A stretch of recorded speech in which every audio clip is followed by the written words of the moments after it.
All right, people, I'm about to explain to you guys something that's really going to blow your mind. And it's something that for me, when I saw this, I cannot unsee it, okay? And that's this. Generally speaking, when we like someone, we usually make a concerted effort. Actually, it's not even a concerted effort. It's actually something that's very unconscious that we try to show them our happy side usually, right? And we usually try to hide one facial expression, right? And that facial expression is anger or frustration. This is depending on your character, but generally speaking, the people who we date, we the only time they usually see our angry side, our bad side, is when we're done with them.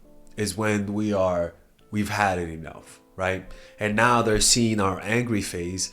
Now they're seeing the look of I'm leaving you, and as soon as you do that, something in that person changes. In fact, when you're not used to seeing somebody's face be angry, or somebody's face be disappointed, or just doesn't want to talk to you, when we don't see that, and when we do see it, something in us gets awakened, and there's something, at least for me, with my partners, it ends up, they look a little bit more attractive, if I'm being honest with you. I don't know what it is. It's because you're just not used to seeing that face. That when we piss them off, we're it's like it's a new face, it's a new look, and it's not just the face that comes with it. Because the truth is, when somebody sees your angry face, the look of contained anger, the look of contained rage, where you're not angry, where you're not like raging, but you're lowering this emotion to an ever messing type of like boiling type of point where it's just simmering. Everything about you changes and is manifested in the face. So when you give them that face, you as a person usually feel an energy, right? You feel like you don't want to talk to them. You feel a sense of disgust, a sense of like almost like a sense of aggression, and your whole energy changes and is manifested like a flower that's blooming, right? It's manifested in the face. And what that tends to do is that it creates fear in the other person. Not fear like abusive fear, but a look of like, okay, what the fuck did I just activate? And what you'll notice is that they're paying a little bit more deeper attention. You'll notice in their face when you're angry, you'll notice in their face that they're kind of like almost like what the fuck, like what's going on, like, and that sense, that feeling, it can only give you power. It can only be to your advantage.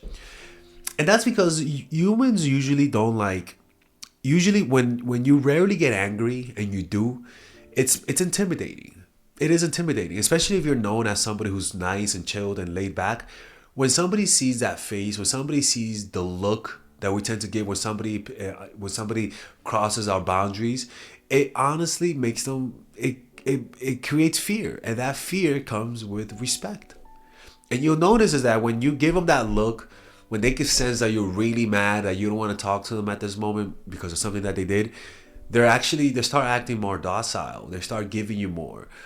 They start being nicer to you. They'll do things that they didn't do before for you. I'm telling you, man.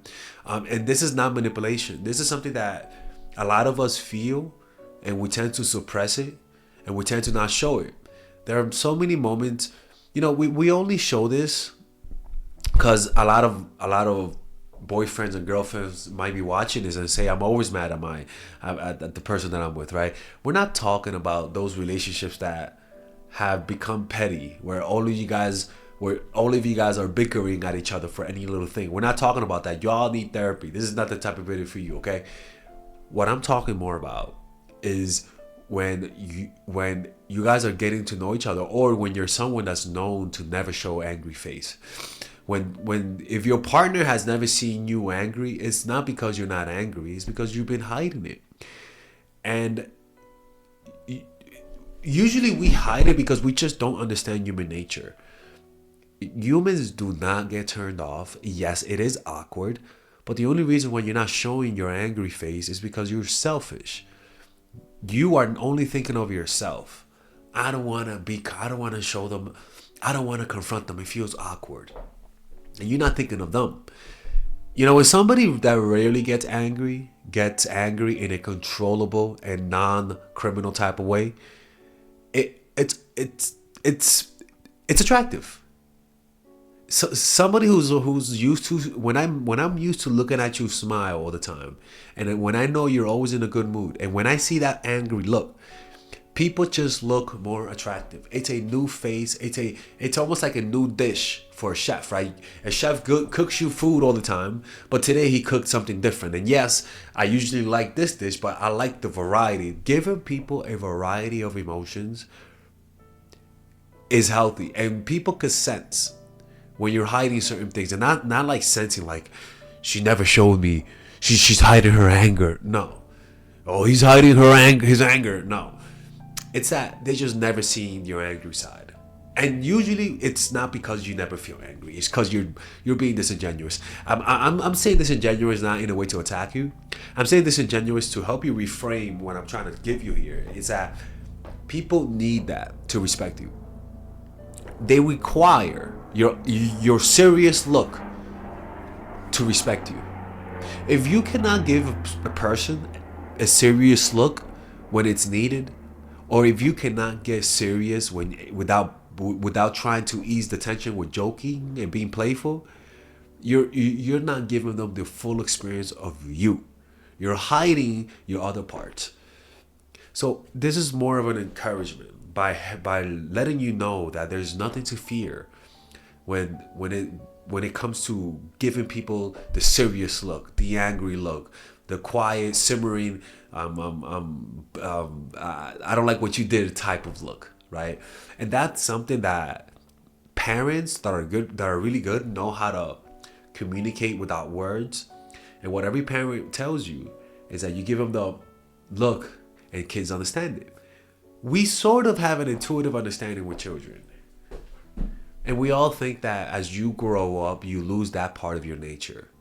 That's a very primal part of your nature, because we tend to be submissive towards authority, but mostly we tend to be submissive to a certain look. When somebody gives us a look of like disappointment, a look of anger, we self-reflect, we freeze up, and we start thinking deeper as to why did we get that reaction out of you, or what's gonna happen, what can I do to change that frown upside down. And that's actually a real thing. Is that when you give them that look, of disappointment, the natural urge of anyone who likes you is to please you as a response to your look to them. That's just the natural urge, the natural response. So this is why it's so important that if your partner doesn't respect you, it's because they just never seen your angry side. You've been hiding your angry side, and you gave them the impression that you're somebody who's always happy, who's a fucking butterfly, who's a freaking in a Disney movie. They can't respect that. People need tension to respect you. People who we respect have that dark triad element, that darkness, that ability to go from happy to disappointment without batting an eye, or without fear of what anyone else is going to think about them. And that's how you do it, man. Find moments to give them that look. Don't be afraid of making them like say, "Oh, you're crazy," and pulling away. No, don't be afraid of that. People are going to be more receptive than you really believe. If you just imagine you're dating, you have a child, and you can never use that look to him. You can never give him that look of disappointment. What do you think is going to happen? The kid's going to think you're freaking Eric Cartman's mom. He's going to take advantage of you. You need looks of disappointment, looks of anger, looks of seriousness when it's needed, and not laugh and not let them charm you out of that state of mind. It's your defense mechanism, and your serious look, your serious nature is a tool you pick up when people need to pay attention and listen to what you're about to say. And honestly, I think this is one of the biggest reasons why nice girls, nice guys get played, because they're like a photo that's only smiling all the time. It's like, dude, like nobody can respect that. You need some seriousness in your character. You need to show the angry side. You need to be willing to walk away. You need to be willing to have those uncomfortable conversations. you know. And that's how you get respect from people, man. Honestly, when girls do that to me, you know, I've done that too. I don't do it often. I'm not one who gets angry. But girls have done that to me many times. And yeah, it's true, man. Like when you kind of make them mad, you kind of like, oh shit, you know, I didn't mean to do that, right?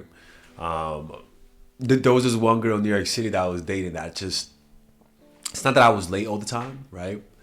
But I was late all the time, and it was honestly because of school, right? But for some reason, I was always late with her. For some reason, you know, thinking back at it, it was really a mistake. It was really because I just planned it poorly, to be honest with you. It wasn't like I really didn't want to see her. But I was consistently 20 or 30 minutes late. It was the craziest thing. It wasn't even on purpose. I'm not gonna lie. It wasn't even on purpose, right? And when she was with me, she was like, yeah, dude, what the fuck is your problem, bro? Like she was really mad, and we had a dinner, and she wasn't talking too much. And I remember after that, I was like, you know what? I'm gonna be more on time, and I was more on time. And this happens to me too, right? When the last girl that I was with, she was like 40 minutes late, right? And I was like, I told her, I was like, like, let's get something serious here, man. Like, are you really interested or not? Because what you did, you can't be 40 minutes late. You know, because in my experience, every time a girl was 40 minutes late, it was always it never worked out consistently.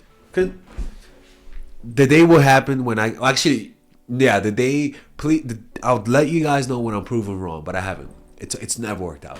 That's why I never really entertained it. And she apologized. She was like, "Oh, my fault." And it actually worked out, right? That was the one time it did. But generally speaking, when someone's late, because like really late, there's a part of me, that's the only time when my anger when I have a hard time not showing the disappointment and the anger, you know. But yeah, let me not keep talking, man. This is a video, man. You guys have to be a little bit more serious, especially when you like someone, because the inclination is to never show that. Like, the inclination is to not show them that side of you. I'm encouraging you to do it. Let them see the contours of your shadow. You'd be surprised how much they'll like it. Anyways, if you guys want to work with me one-on-one, go to mindfulattraction.org to book a one-on-one phone call with me, and I'll see you guys later. All right, ladies and gentlemen, if you guys ever want to learn how to use your feminine energy to influence people, learn how to use your masculine energy to become more assertive, and also learn how to blend both energies to improve your dating life, your spiritual life, honestly, your relationship life, your family life, your career life, this is the course for you. If I had to make a course for my nieces, I have two nieces, one is 19 and one is 15. 16. Holy shit. Oh my God, he's a bad fucking uncle. He's a bad uncle. Get him. Shut up, Melissa. You should get this course, right? And this is the course that I will make for them. So, for example, watch the curriculum, right? In the first week, we're going to be showing you how to establish a strong masculine foundation without letting it hurt your feminine energy. This masculine foundation is a source of who you are, right? It's your bodyguard. Without this, whatever feminine energy you create will be destroyed by the outside, because your masculine is your shield. So we'll talk about goal setting. We'll talk about how to develop a serious attitude. We're going to be talking about how to use more logic, how to use more goal-oriented behavior. It's more how to be a man. Now the next one is how to embrace the feminine energy, right? This one will teach you about how to minimize excessive masculine traits, developing self-awareness, healing abundant feminine energy, regulating your emotion, mastering voice qualities and facial expressions, surrendering control, and allowing pain to be felt. This is honestly, this will supercharge, like Kaioken, your masculine energy. After that, we have femininity in the workplace, and how to be feminine in the workplace without letting people take advantage of you, and the nuances of how women of power should behave versus women who are subordinates in the workplace, and even the dress code. This is based on psychology, people. It's kind of insane. I'm actually excited about this one. The next week, we talk about navigating the labyrinth of male and female friendship, and this a lot of women find confusing, so we talk about that. And how to identify envious friends, how to identify the good friends, how to keep male friends, and how to keep female friends. Week 5, we talk about how to release the burden of the past and stop and destroy mental projections. This is actually really powerful. And then week 6, we talk about how to increase your observational power so that you could read people better. And we have a bunch of bonuses. The course starts at $99, and you guys can pre-order the course today at $69 before it goes out. If you're watching this, most likely I'm in the meditation retreat, so most likely I will be praying for all of you guys. And just click on the description down below of the video. Right there, you'll see it, and you could pre-order that course. It's gonna be out by the end of next month or the beginning of February of March. One of the two people, because I have a 10-day retreat to do, and I want to finish the course after the retreat, because I think the ideas are gonna be so much better. All right, man. I'll see you guys later. Pre-order, man. I'm closing the channel.